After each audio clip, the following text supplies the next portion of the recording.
Toi, Seigneur Jésus-Christ. Amen. Alléluia. Alléluia.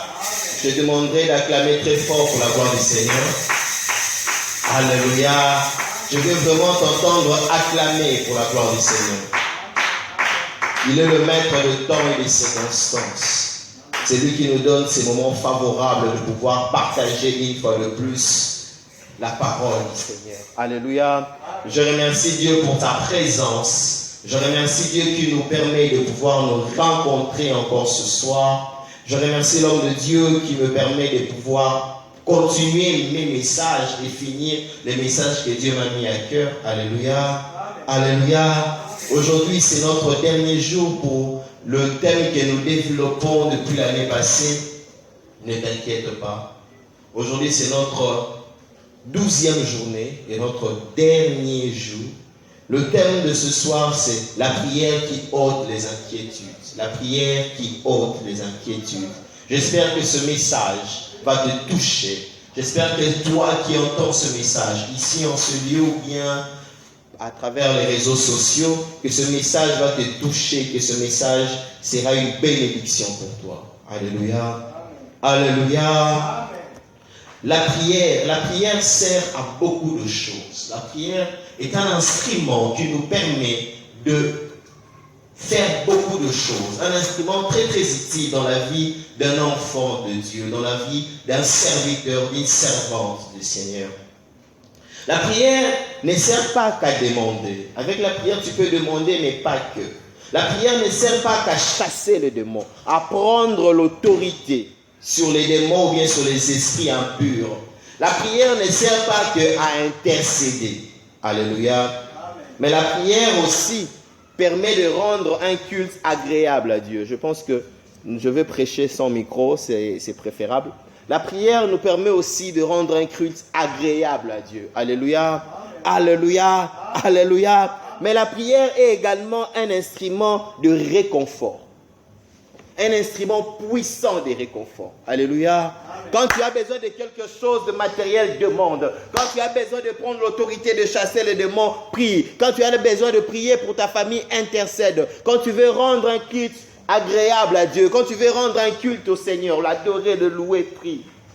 Mais quand tu es inquiet, quand tu es soucieux, alléluia, prie également. La prière est aussi un instrument de réconfort, et même le plus grand instrument de réconfort pour l'enfant de Dieu. C'est quelque chose qui est lié à la psychologie de l'homme, que quand il est inquiet, quand il est soucieux, il doit s'exprimer, il doit parler. Alléluia. Alléluia. Vous savez, quand tu marches à Kinshasa, il arrive des fois, tu vois quelqu'un marcher seul et commencer à soliloquer, à monologuer. Il parle seul en cours de route parce qu'il est tellement accablé, parce qu'il est tellement soucieux. Il arrive des fois que tu vois quelqu'un parler à un petit enfant. Il est marié, c'est un père responsable, un père de famille. Mais il est en train de parler à un petit enfant des problèmes qui troublent son cœur parce qu'il doit s'exprimer auprès de quelqu'un. Alléluia. Amen. Quand on a des problèmes, quand on est inquiet, quand on est soucieux, on a pris pour habitude de nous approcher de personnes et de leur parler, de leur dévoiler nos cœurs, de déverser nos cœurs. Et les enfants de Dieu, nous devons aussi faire de même. Laisse-moi te dire que parler aux hommes ne suffit pas. Parler aux hommes t'expose aussi à un danger. L'homme est un calomniateur. L'homme, si c'est quelqu'un de fourbe, il peut aller parler de toi en ton absence. Il peut aller médire, il peut aller calomnier. Il peut aller révéler tout ce que tu lui as dit comme problème. Alléluia. Et tu peux aller déverser ton cœur auprès d'un sorcier, ce qui ne t'arrangera pas. Tu peux aller déverser ton cœur auprès de la personne qui est même auteur de ce qui t'accable, de ce qui te trouble. Mais quand tu entres dans la prière, quand tu amènes tes problèmes auprès de Dieu, alléluia, tu parles avec Dieu, ça t'aide, ça te calme. Voilà pourquoi tu dois prendre la prière, non pas seulement comme un instant où tu entres dans la présence de Dieu et que tu discutes avec, tu parles, tu pries à un Dieu qui est loin, tu dois crier. Non, tu dois considérer la prière comme étant un dialogue avec quelqu'un qui t'entend et qui peut aussi en revanche, en retour, agir, parler. Alléluia. Alléluia, c'est manifesté à toi. Tu dois savoir que quand tu vas dans la prière, il est le rémunérateur de ceux qui les cherchent. Il est celui qui répond à ceux qui les cherchent. Il n'est pas loin de toi, il est près de toi. Pour que tu puisses entendre, tu n'as pas besoin de crier. Tu peux juste parler, il va t'écouter. Alléluia. Alléluia. La prière qui ôte l'inquiétude. La prière est un instrument fort dans nos vies pour ôter l'inquiétude. Le dictionnaire définit l'inquiétude comme étant l'état de celui qui est inquiet, de celui qui n'a pas de repos moral. Être inquiet, ce n'est pas être en paix dans le moral, dans son mental. Et en médecine, on dit que l'inquiétude est un état de trouble, soit de sentiment, soit intellectuel.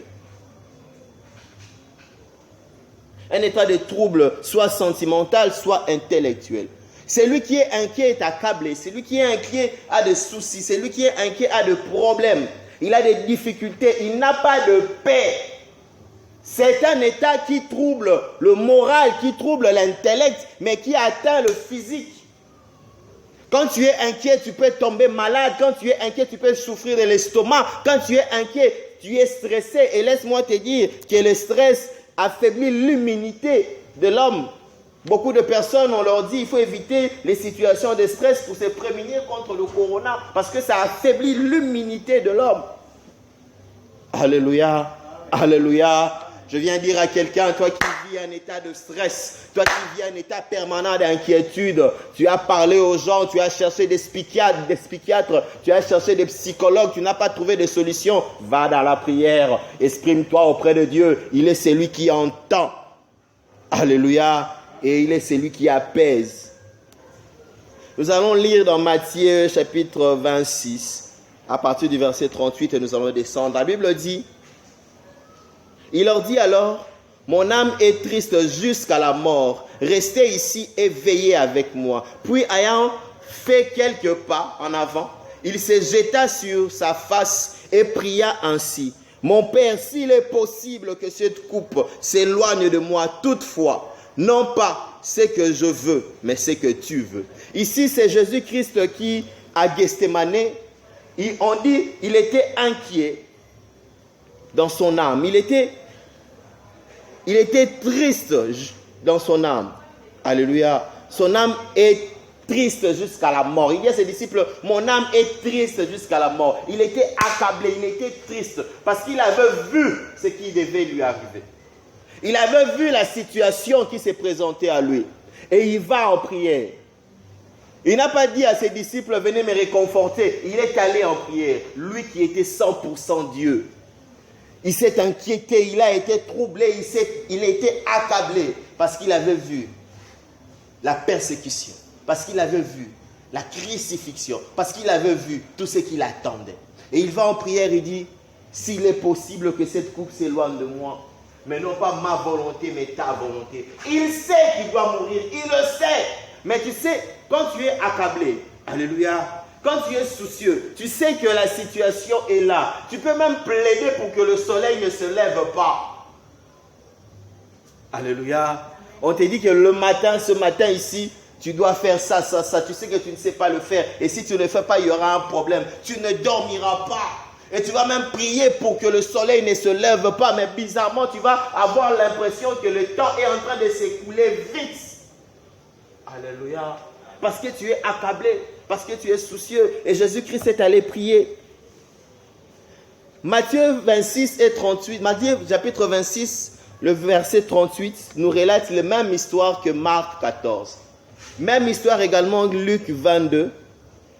Mais je veux préférer lire dans Luc 22 parce que c'est quelque chose de très intéressant. Luc 22, je lirai à partir du verset 42. La Bible dit, puis il s'éloigna d'eux, là c'est 41, à la distance d'environ un jet de pierre et se jeta à genoux, il pria, disant, Père, si tu voulais éloigner de moi cette coupe, toutefois, que ma volonté ne se fasse pas, mais la tienne. Alors un ange lui apparut du ciel pour le fortifier. Et ça, ce n'est que Luc qui le dit. Que lorsque Jésus-Christ à Gethsémane a prié, un ange lui est apparu. Alléluia. Pour le fortifier. Il était accablé, il était triste dans son cœur. Il était entouré de ses disciples, il était entouré de ses apôtres, mais il savait que pour être apaisé, pour avoir le réconfort, il devait aller en prière. Non pas forcément parler aux hommes. Il est allé en prière et on dit dans Luc, c'est Luc qui le dit, Matthieu et Marc ne le disent pas. Quand il est allé en prière, il a prié, un ange est descendu et l'a réconforté. Parce qu'il a prié, lui qui était Dieu, il le savait. Ça s'est passé pour que moi et toi, nous puissions avoir cet enseignement. Que tu peux être un homme de Dieu, tu peux être rempli de l'onction, tu peux être rempli de puissance. Mais laisse-moi te dire que tu arriveras dans des moments où tu seras accablé, dans des moments où tu auras l'affliction, même dans l'œuvre de Dieu, même dans le chemin que Dieu t'a tracé. Tu seras buté à des difficultés où ton cœur sera abattu.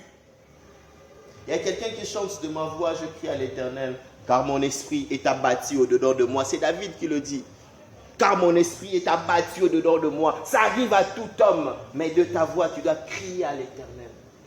Alléluia. C'est vers l'Éternel qu'on doit crier. Et quand tu vas dans la présence de Dieu, soucieux, accablé, souviens-toi d'une chose, que si pour Jésus à Gethsémane, l'ange était descendu, pour toi aussi, l'ange descend.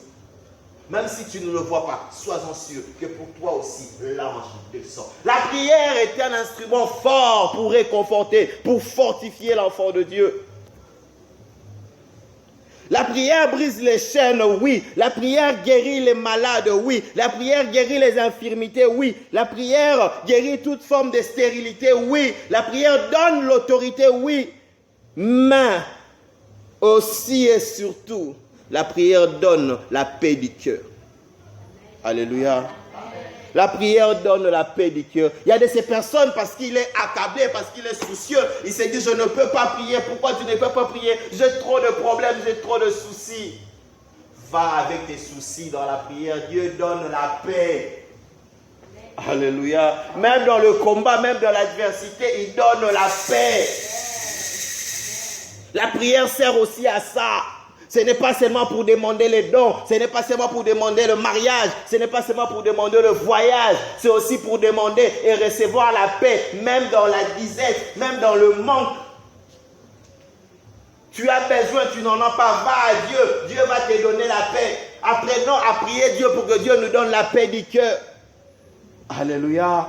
Des fois nous péchons parce que nous sommes inquiets. Des fois, nous péchons parce que nous sommes accablés. Nous nous disons, je n'ai pas trouvé de solution. Et nous commençons à rechercher ce qui est facile. Nous commençons à convoiter le chemin du pécheur parce que notre cœur n'est pas en paix.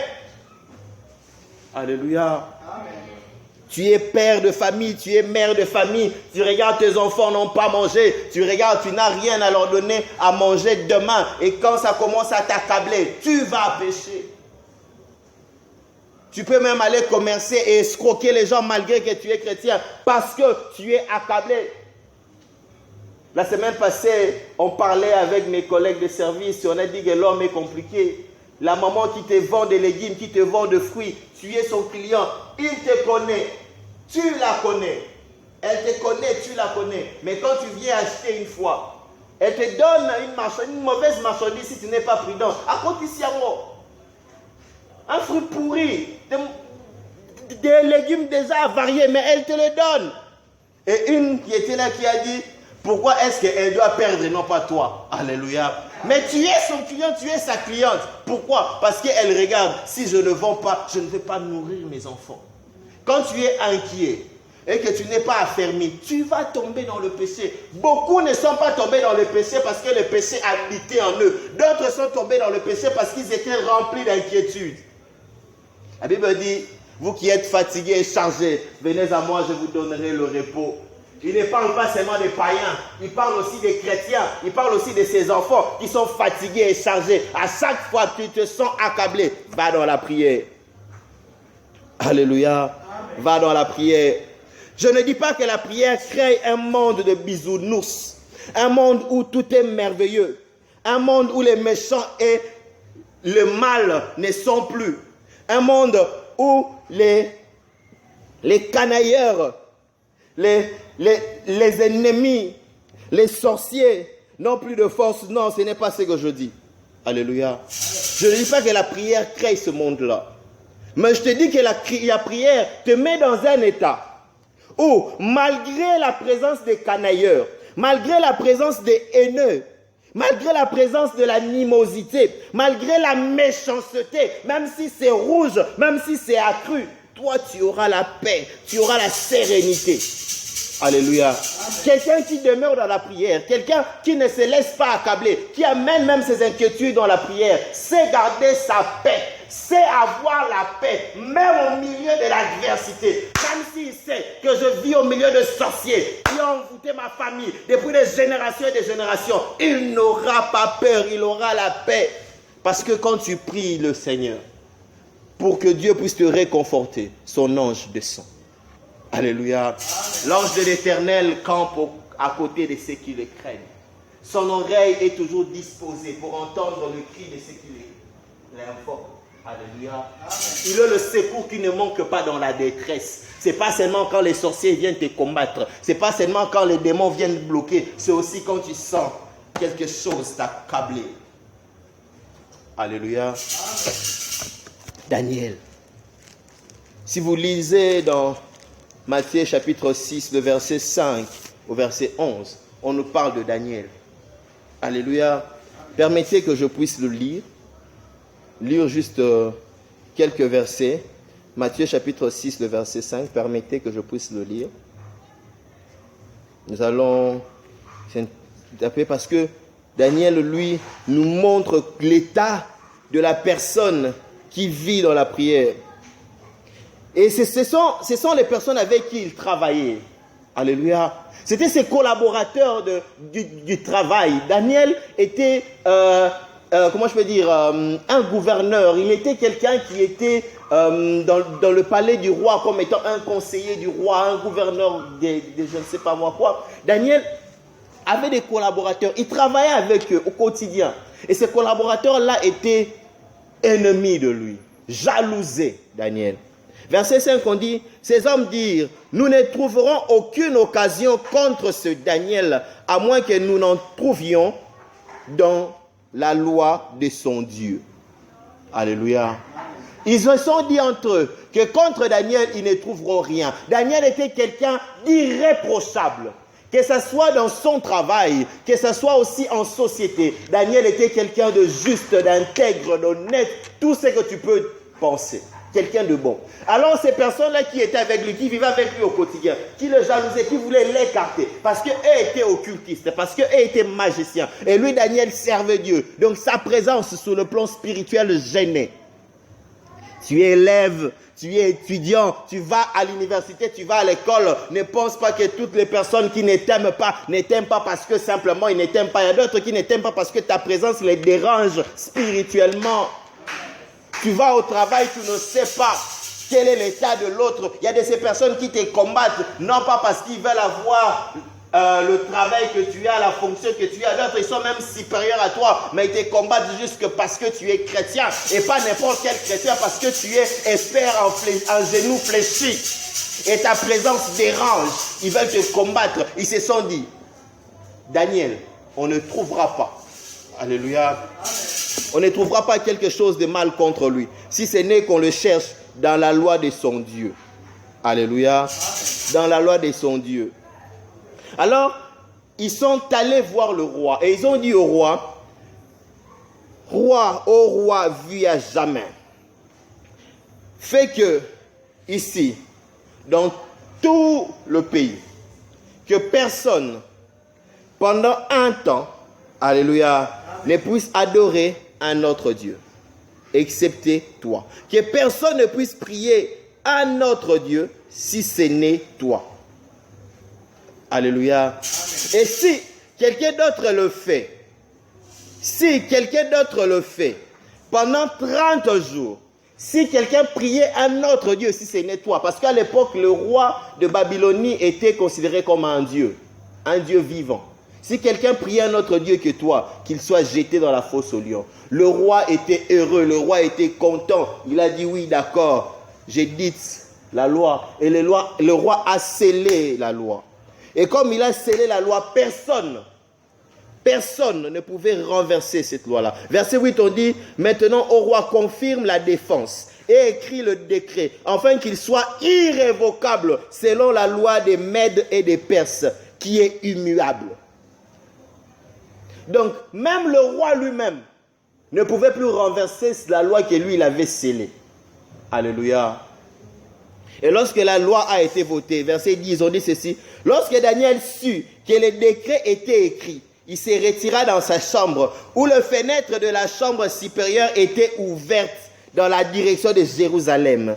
Et 3 fois le jour, il se mettait à genoux, il priait et il louait son Dieu comme il le faisait auparavant.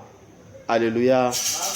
Donc, il a appris, Daniel a appris, qu'on a voté une loi interdisant tout le monde de prier un autre Dieu que le roi. Daniel a appris et Daniel sait que c'est contre lui parce qu'il connaît ces personnes-là. Il vit avec eux. Il sait que ces personnes-là le jalousent. Il sait que ces personnes-là veulent sa mort. Daniel le sait. Alléluia. Daniel n'a pas commencé à dire Daniel n'a pas commencé à dire ils me feront la guerre, ils ne me vaincront pas pour se réconforter. Il ne s'est pas paniqué. Il n'est même pas allé voir le roi pour dire roi, tu veux me mettre à mort. Non. Il avait la paix dans son cœur. Il savait qu'il courait à sa mort, mais il avait la paix dans son cœur. L'enfant de Dieu est celui qui sait braver la mort, qui sait braver le rejet, qui sait braver le combat pour son Dieu. Il a la paix.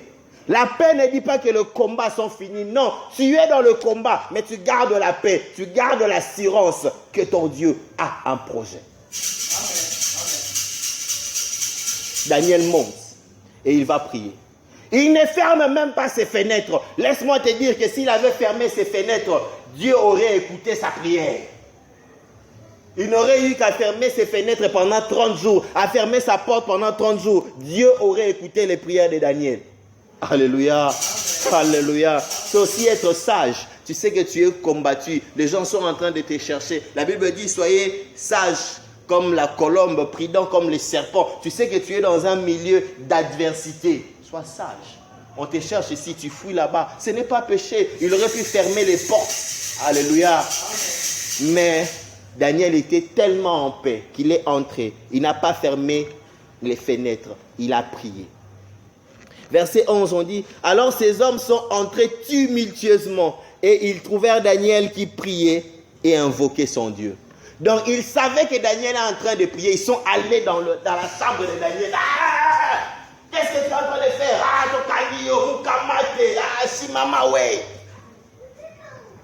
Alléluia. Ils prennent Daniel, ils l'amènent jusque devant le roi. Ils disent au roi, vis à jamais. Tu avais dit que si quelqu'un invoque un autre Dieu que toi, il doit être mis à mort. Le roi dit, oui, je le dis. Voilà, on a attrapé Daniel, prier un autre Dieu que toi. Le roi était éprouvé. Le roi était blessé. Il connaissait Daniel. Il aimait Daniel. Le roi a voulu fuir. Le roi a voulu épargner Daniel. Ils ont dit au roi, le décret que tu as signé est scellé. Même toi, tu ne peux pas le révoquer. Le roi était obligé de mettre Daniel dans la fosse aux lions. Et la Bible dit que le roi a gêné. Le roi n'était pas juif. Il n'invoquait pas le Dieu de Daniel. Mais il a gêné. Alléluia. Il travaillait avec des occultistes, mais il a gêné. Parce qu'il connaissait que Daniel était intègre. Arrivé, il y a des moments où la personne qui doit trancher connaît ton intégrité, sait que tu es innocent, mais il n'a pas de quoi faire. Il n'a pas de possibilité pour te sauver. Parce que l'homme est limité. Malgré sa bonté, il est limité. Il était roi. C'était le roi qui décidait sur tout. Mais il ne pouvait pas sauver Daniel. Mais Daniel n'a pas paniqué. Daniel n'a pas pleuré. Daniel n'a pas crié. Il était serein. La prière. Quand tu es un homme, une femme de prière, alléluia. Quand tu es un homme, une femme de prière, les situations néfastes, les situations négatives, le combat ne change rien. Tu restes ferme, genoux fléchis. Même quand on est en train de monter des coups contre toi, tu apprends qu'on veut te faire du mal. Tant que tu sais qu'avec ton Dieu tout est bon, reste tranquille, reste en paix, parce que Dieu a la solution. Alléluia. Mais je vous ai dit que je ne dis pas que la prière transforme ce monde ici en monde de bisounours. Non, Les méchants existeront toujours. Alléluia. Et le mercredi passé, je vous ai dit que l'homme a un pouvoir de nuisance réel et Dieu laisse faire. Étienne, le diacre Étienne, l'un des diacres. Alléluia. Il y avait Philippe, il y avait aussi Étienne dont la Bible parle. Étienne aussi, les gens se sont décidés à le faire du mal. Les disciples, ces disciples-là qui ont fui Jésus. Alléluia. Ils avaient peur, tellement peur qu'ils ont fui Jésus. Cette fois-là, Étienne était aussi disciple. Il savait que s'il parlait de Christ, le Fils de Dieu, né sur la terre par Marie, mort et ressuscité, les Juifs de l'époque allaient les lapider. Il savait, mais il a parlé. Alléluia. On l'a pris pour le lapider. Il savait qu'on est en train de le lapider, mais il n'avait pas peur. Et lorsqu'on a commencé à les lapider, il dit, je vois le Fils de l'homme debout à la droite du Père. Alléluia. Au lieu de se taire, on l'a lapidé, il est mort sous les pierres. Mais il est mort en paix. Alléluia. Il n'a pas crié, pardon, je renonce, juste pour faire semblant. Non, il est mort en paix. Parce que la prière est source de réconfort, même dans le combat, même dans l'adversité. Je ne dis pas que ça va enlever l'adversité. Je ne dis pas que les méchants vont partir. Je ne dis pas que les méchants n'auront plus de pouvoir sur toi. Non. Ils vont exister. Mais toi, tant que tu as les genoux fléchis, tu seras dans la paix. Si l'Éternel veut confondre les méchants de ta vie, comme il a confondu ceux de Daniel, lorsque le matin le roi s'est précipité à la fosse, il a demandé qu'on enlève la pierre. Il a regardé, il a crié, Daniel, serviteur du Dieu Tout-Puissant, est-ce que ton Dieu t'a préservé le lion? Il était effrayé, inquiet, mais il savait que ce Dieu pouvait faire ça. Daniel a crié, ô roi, vis éternellement. Mon Dieu m'a préservé. Le roi était heureux. Il a fait sortir Daniel et il a ordonné qu'on lui amène les ennemis de Daniel. Ceux qui avaient accusé Daniel. On les a amenés, eux, leurs femmes et leurs enfants. Et le roi a décidé qu'on les jette dans la fosse. Eux, leurs femmes et leurs enfants. Et la Bible dit, lorsqu'on les jetait dans la fosse, les lions n'attendaient même pas que ces hommes-là touchent le sol. Ils sautaient et les arrachaient en plein vol.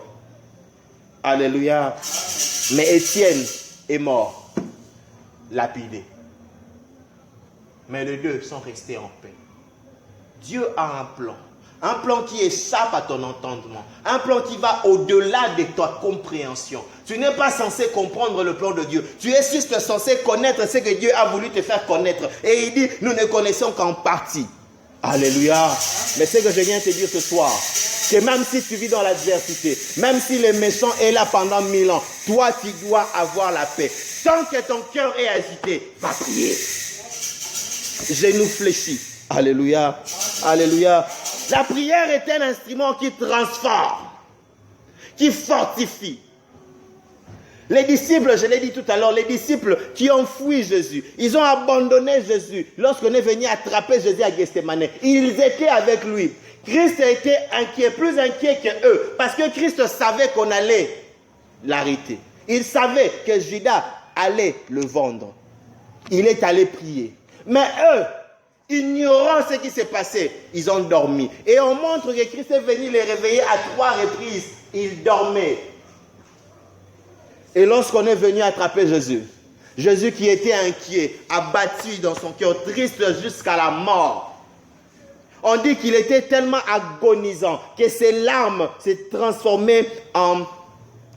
j'ai oublié l'expression en français, donc c'est comme si c'était des grumeaux, des petites pierres. Il pleurait du sang. Il était tellement agonisant, il était tellement affligé, il savait qu'il allait mourir, il avait vu sa souffrance. Mais lorsqu'on est venu l'attraper, l'arrêter, il était courageux. Il les a affrontés. Son disciple a arraché l'oreille de quelqu'un. Il a même prié pour cette personne-là, que la personne puisse recouvrir son oreille en entièreté. Parce qu'il avait été fortifié. Mais les disciples qui n'avaient pas prié, alléluia, ils ont pris la fuite. Jusqu'au point que Pierre a régné Jésus devant une femme.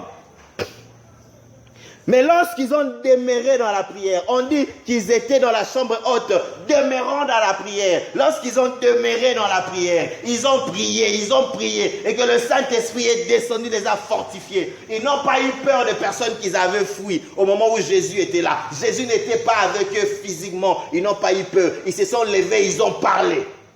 Alléluia. Et ils attendaient qu'on les arrachait, qu'on les arrêtait, qu'on les lapidait, qu'on les tuait. Ils continuaient à parler.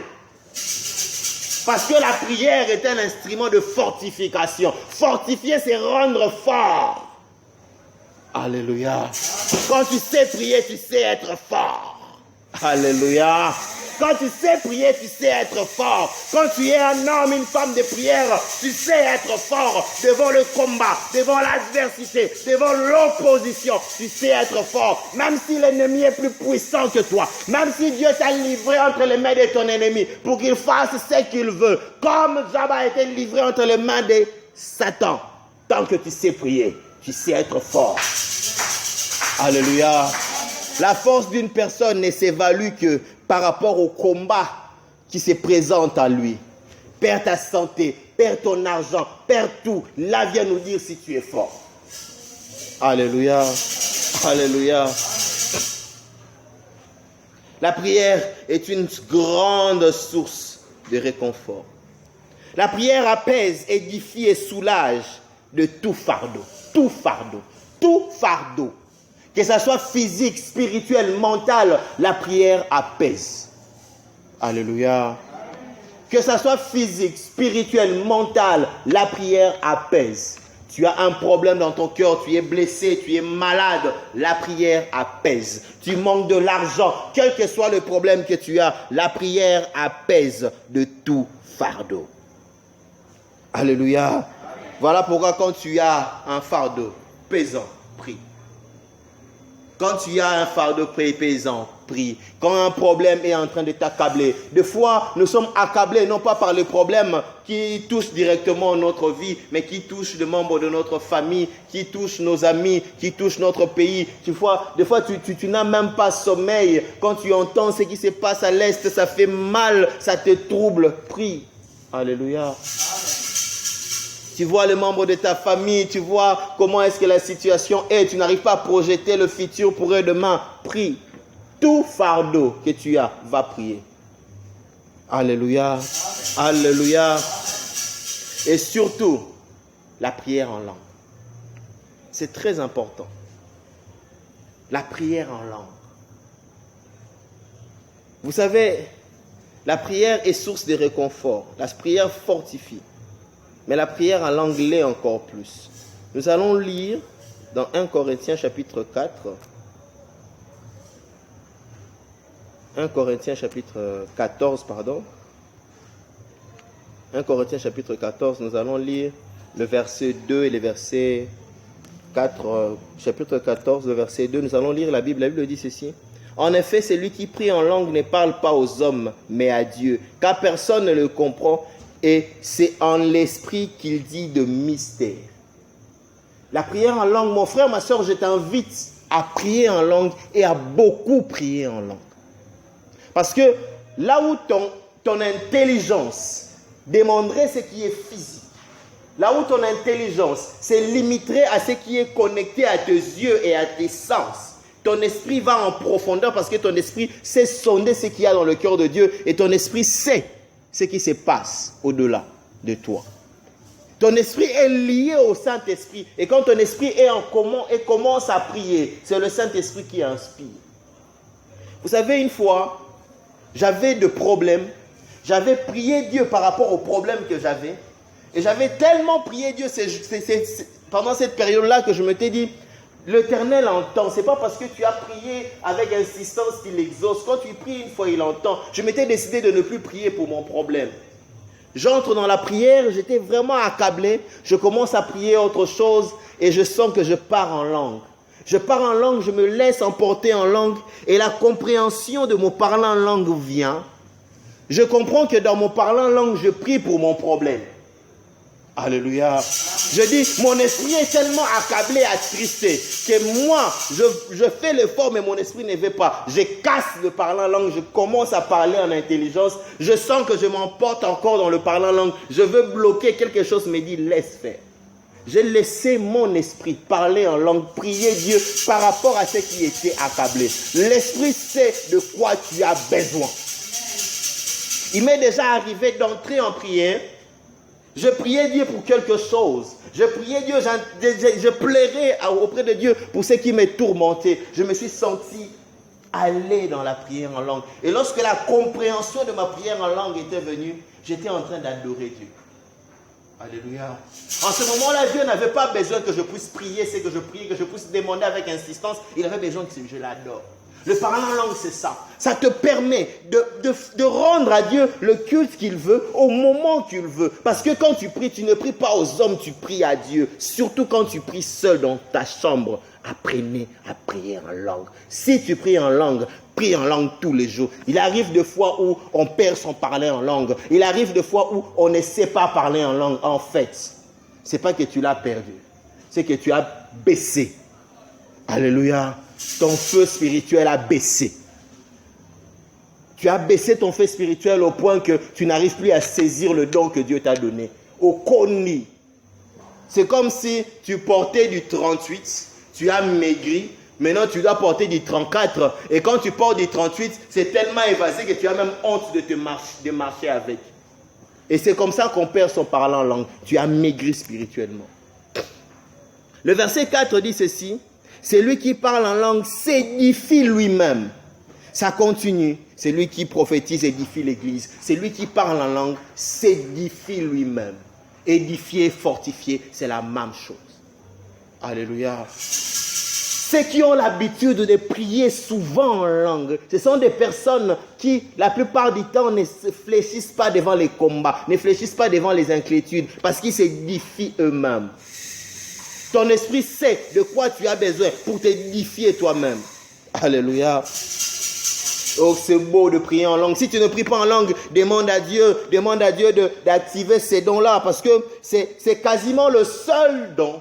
Bon, je dirais, j'ai l'habitude de dire, c'est parmi les rares dons, même si jusqu'à présent je ne vois que ça.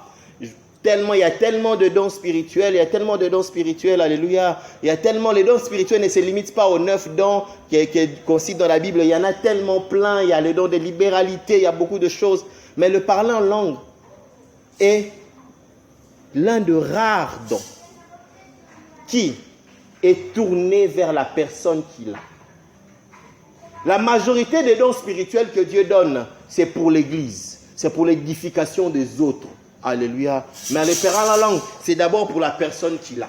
C'est pour ton édification à toi. C'est pour ta communication à toi avec Dieu.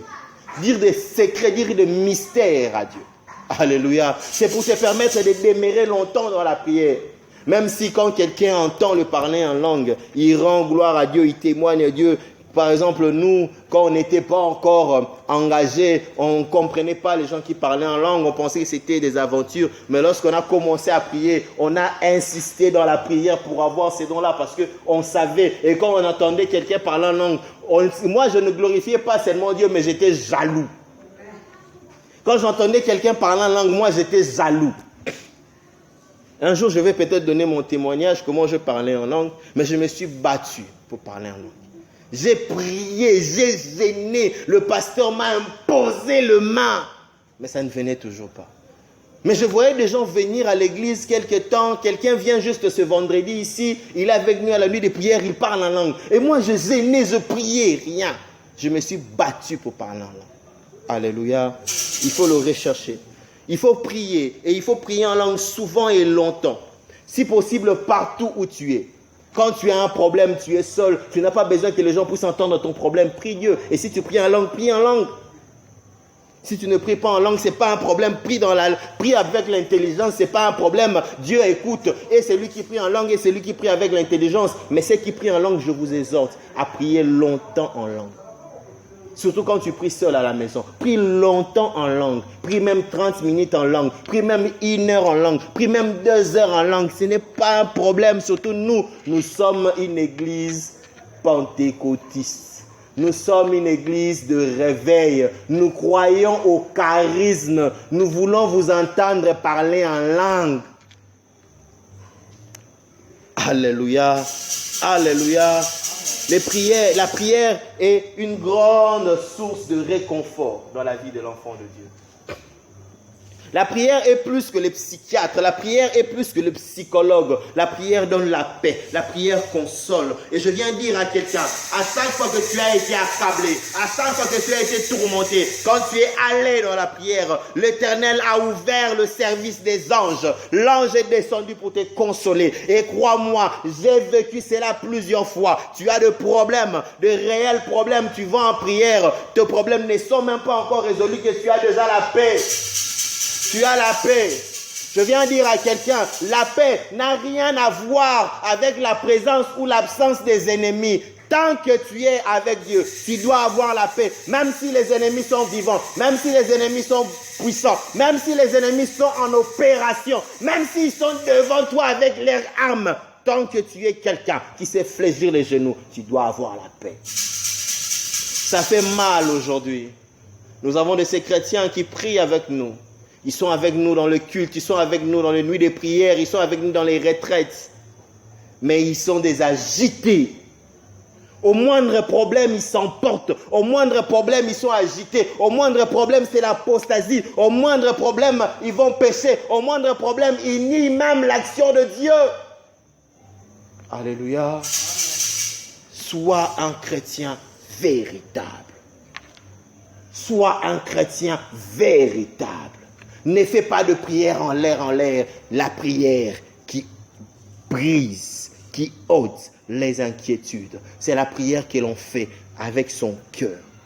Alléluia. C'est la prière que l'on fait seul dans son coin. C'est la prière que l'on fait quand les autres sont en train de dormir. C'est la prière que l'on fait parce qu'on sait qu'on s'adresse à l'être suprême. C'est la prière que l'on fait avec assurance. Tu veux avoir la paix, tu viens, tu pries avec les gens. Non, peut-être que toi tu as besoin de prier pour quelque chose. Le modérateur va autre part. Parce que le modérateur, quand il modère selon l'Esprit de Dieu. Il arrive des fois aussi où l'intelligence vient bloquer l'Esprit de Dieu. Le modérateur savent. Tu sens que tu devais aller là-bas. Mais toi, par l'intelligence, tu te dis, tu dois aller ici. Et tu oublies l'autre requête. Dieu récupère, mais tu es allé là. Et si tu es sensible, tu vas vraiment sentir que prière est quittée. Parce que Dieu est orienté quelque part. Peut-être que c'est là où Dieu voulait te prendre. Mais si tu sais prier seul, si tu apprends à prier seul, même si tu vis dans une famille où personne n'est chrétien, tu apprends à prier seul, tu sais dialoguer avec ton Dieu. Laisse-moi te dire que tu ne seras pas quelqu'un qui sera emporté parce que les combats sont là. Tu ne seras pas quelqu'un qui sera emporté parce que le vent de l'inquiétude vient. Le diable nous connaît mieux que nous nous connaissons. Il était là lorsque Dieu a créé l'homme. Il a vu l'homme naître dans le jardin d'Éden. L'homme ne connaissait même pas qu'il était homme. Il n'avait même pas conscience de ce qu'il était, mais le diable savait qu'il était homme. Et le diable savait l'amour que Dieu avait pour l'homme. Le diable nous connaît. Et des fois, qu'est-ce qu'il fait? Il souffle un vent d'inquiétude. Il vient juste pour mettre la quiétude dans ta vie, dans ton cœur. Moi, il m'est arrivé de sentir ça plusieurs fois. Je suis en paix, je regarde la télé, je suis en train de manger. Et tu sens comme un vent. Tu sens comme une voile. Tu sens comme une présence. T'envahir, t'envelopper, souffler là où tu es. Et tu sens que tes sentiments changent. D'un coup, tu es inquiet. Tu as même l'impression que des gens sont en train de fomenter un coup contre toi. Tu as même l'impression que des gens veulent te faire du mal. Tu sens, c'est quelque chose qui ne vient pas de toi, ça vient de l'extérieur, ça souffle. Alléluia. Et là, je sais que le diable est à l'œuvre. Il veut juste ôter ma paix. Je me souviens à l'époque, j'étais encore étudiant, ça devait être autour de 2005-2006. Je vivais chez mon oncle juste en bas ici. J'étais accablé. Il y avait une situation, il y avait quelqu'un qui avait créé une situation avec mon nom. Il a créé une situation et j'ai eu le retour. Ça m'a touché. Ça allait toucher ma réputation. Ce n'était pas ici, c'était dans la famille. Et la famille que moi, j'étais allé rechercher, au fait. Je suis venu, j'ai raconté l'histoire à ma mère. Elle m'a dit, aux huiles, aux poussa. Tout le monde est resté. Il y aura aucun Lukabato. Pour ça, au vivre, ça me faisait mal. Je suis allé en prière, je priais. Et je vois en vision et j'entends dans mes oreilles comment quelqu'un a pris des Legos, il les a enfermés dans un châssis. Il est en train de creuser sur le passe-palom, là à la maison, sur la pelouse. Il creusait, il jette ce châssis rempli de Legos et Dieu me dit, regarde là où on enterre ta paix. Je me réveille, je comprends, il y a quelqu'un qui était en train de se battre pour ravir ma paix. Et j'avais compris que c'était quelque chose de cyclique. Pour le moment, là, c'était cette affaire-là en famille, mais ça a toujours été ainsi. Il y a eu des problèmes à l'église qui ont enlevé ma paix. Il y avait des problèmes à l'école qui ont enlevé ma paix. Je passais toujours des moments où, arrivé à chaque fois, il fallait qu'il y ait quelque chose qui devait enlever ma paix. Et j'ai compris que c'était le diable qui était à l'œuvre. Et il m'arrive de sentir quand ça commence, tu sens que ça commence. Et tu vois, il y a une situation qui naît quelque part, qui devait enlever ta paix. Je comprends que le diable est à l'œuvre. Il y a de ces situations que tu vois dans ta vie, parce que simplement le diable combat la paix que tu as. Tu vois quelqu'un avec qui tu vivais bien, mais la personne devient conflictuelle avec toi et ça te fait mal. Et la personne est loin, tu es seul, tu faisais autre chose, pas d'un coup. L'idée revient dans ton cœur, la tristesse remonte dans ton cœur parce que le diable veut que la paix puisse être ravie de ton cœur. Apprends à prier dans ces moments-là. Apprends à prier dans ces moments-là. Laisse-moi te dire que si tu n'es pas en paix avec ton cœur, tu auras du mal à avoir une bonne relation avec Dieu. Si tu n'es pas en paix dans ton cœur, tu auras du mal de prier. Combien de fois nous n'avons pas prié, nous n'avons pas pu prier, nous n'avons pas prié pendant longtemps parce que notre cœur était troublé, parce que notre cœur était agité. Et si tu demeures dans la prière, ce sont de pleurs, ce sont de larmes. Seigneur, pourquoi? Seigneur, pourquoi? Seigneur, pourquoi ça? Alléluia. C'est ce que le diable recherche. Apprends à prier, que Dieu te donne la paix. Quand tu es soucieux, quand tu as des fardeaux, va en prière. Christ lui-même, Dieu fait tes chairs et allait en prière et a dit, Seigneur, ôte-moi cette coupe, mais s'il le faut, que ta volonté soit faite et non la mienne. Alléluia. Il recherchait en fait que l'ange puisse descendre et l'apaiser. Apprenons à demander à Dieu que sa volonté se fasse. Apprenons à demander à Dieu de nous donner la paix. Alléluia. Nous avons nos têtes